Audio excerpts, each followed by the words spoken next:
Well, thanks, guys. I appreciate that. Just want to take a moment before I get into my set and dedicate tonight to my late father. He was gonna be here tonight, but I mean, it's the end of the show. I don't think he's coming. I told him I was going last. I thought, and we waited to start the show a couple of minutes. You think someone can change, you know? Just it's like middle school talent show all over again. I'm just kidding. My dad is dead. It's fine. Okay. It's okay. He died when I was 10. It's fine. It's a comedy, you know? Speaking of funny things, I used to be an American, but I recently moved to Luxembourg as a Polish immigrant. Life is weird. Let me explain. Born and raised in the U.S., met a Polish woman, lived out there for a number of years. Any Polish people in the audience, by the way? Polish people? Okay. Never mind. There goes half of my set. It's all right. I'm a professional. But yeah, we lived in the U.S. for a couple of years, but then I started visiting Europe, and it was cool, and I wanted to check out abroad because I wanted to broaden my horizons, and I wanted to see things I didn't know were possible, and I wanted to learn about things. And when I first came to Europe, I'll never forget it. It was 18 years ago. First thing I realized that I didn't know before I left my own country was it's possible that the price on the products in the stores can be how much the thing costs. I didn't know that was possible. Some of you guys have been to the U.S. I know there's a couple Americans in the audience. If some of you don't know what I'm talking about, we do things a little bit differently in America, okay?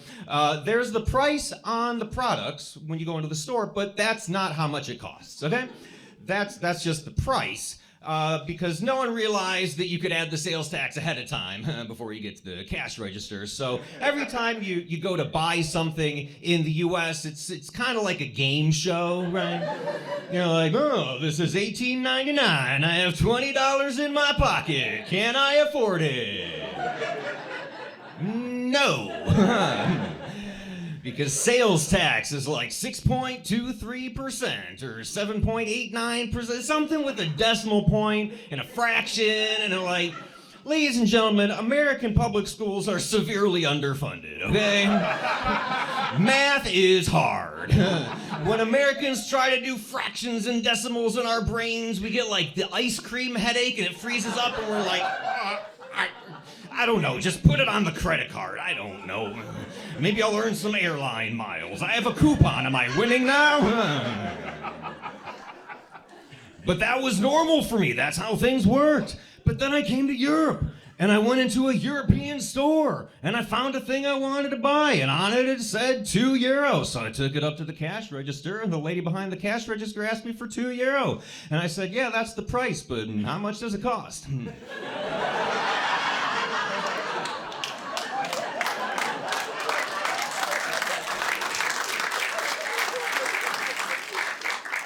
And the lady was like, €2. I was like, right, well, that's the price, but how much does it cost? And she's like, €2. And I was like, is this some kind of European thing? Thou must ask 3 times to learn the cost. So I'm like, what is the cost? She's like, cost is price. Price is cost. It's the same. And I was like, wait, you can do that? I'm moving out here. You guys got great ideas. This sounds like a good plan. Then I did. I moved out. I moved to Poland. I moved to Poland in 2007, which, by the way, as an American, everything that's happening right now back home, not my fault, okay? I've been out here for a long time. I was out here in 2007, which, if you remember, that was the time of George W. Bush, which I never thought back in the day that I'd be able to refer to those days as the good old days.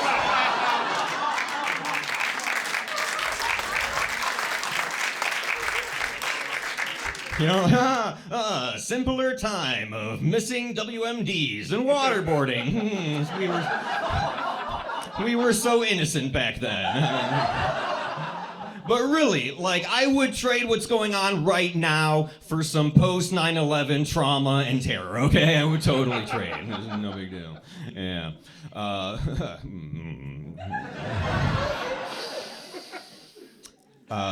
Yeah, moved to Poland, lived in Poland for about 16 years with my Polish wife, had 3 kids. Anybody else have kids in the audience? Make some noise.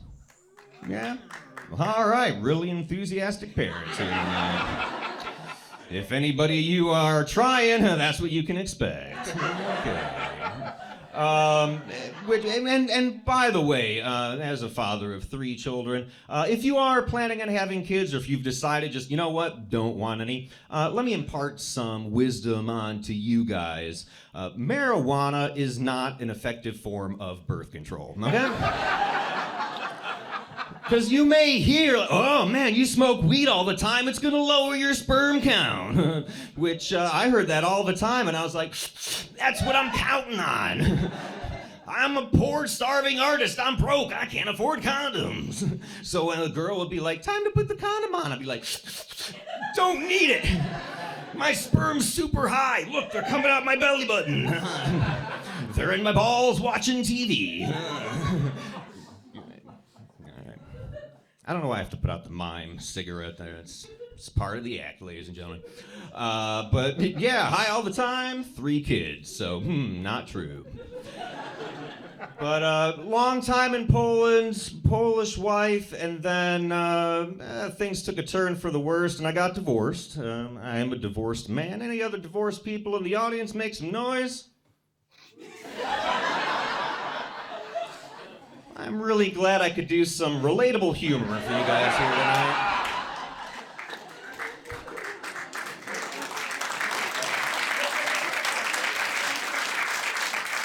Well, what are you gonna do? That's all right. As a divorcee, don't worry. With enough hard work and dedication, all of you couples someday can achieve all of this. But the timing was a little unfortunate for the end of my marriage because things were already going downhill, and then we decided we want to be together, but that was in 2020. And I don't know if you guys remember anything about 2020. There was this viral sensation, something. I don't know, it was on YouTube. But basically, everything was closed, including the courts, and we couldn't get divorced. We were separated for like a good 2 years, which was awkward enough. But then I found out that the English language is missing a word to describe that certain moment. Like, we have words to refer to your person all throughout relationships, but we're missing a word here. Like, right, you fall in love with somebody and you date them, and then you're like, oh, this is my boyfriend, this is my girlfriend, this is my partner, and then you decide you want to get married, so you propose, and then you say, oh, this is my fiance, and then you get married, and then you hate each other. And then you get separated, and before you get divorced, you can refer to that person as your, and we don't have a word for that. So I spent a good 1.5 years being like, hi, I'm Jim, and this is my soon-to-be ex-wife, still technically, legally my wife, even though she would rather not be. I moved out of the house, she kept the house and the kids, I still pay for the house and the kids. Her boyfriend moved into the house, and he doesn't pay for the house or the kids. But he took my son fishing the other day, so...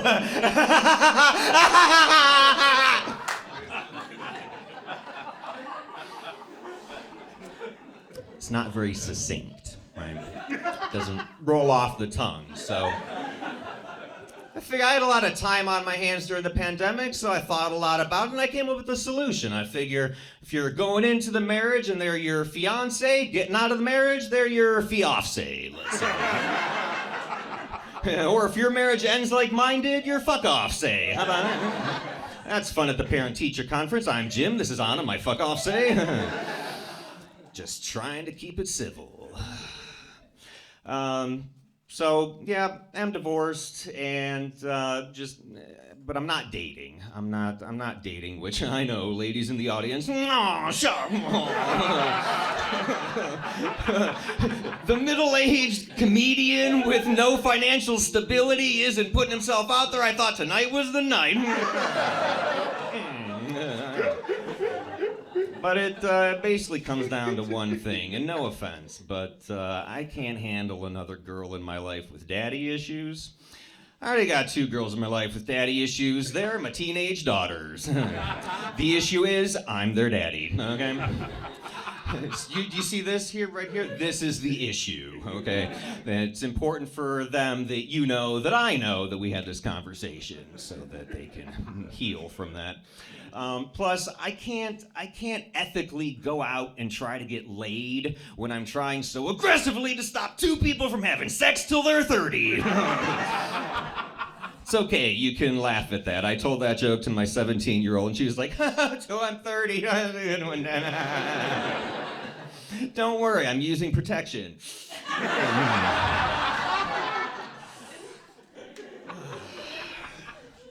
But as a single middle-aged man, you know, I'm 45, by the way. I'm 45, which is a good age. That's also my favorite angle. 45, right? Split the 90s. These guys know what I'm talking about. But I've reached that age, and it just kind of naturally happened. I realized that things were better back in my day, and you damn kids, get off my lawn. Yeah, you guys are ruining it for the whole world. Things were better back when I was younger, and I realized this from watching true crime documentaries. Anybody else a fan of true crime out there? Make some noise. Okay. Yeah, and that's the appropriate response to that question. You don't want to be too excited. Oh, murder, yeah! Tends to make the people sitting next to you a little nervous. But if you're like, I dabble, then it's okay.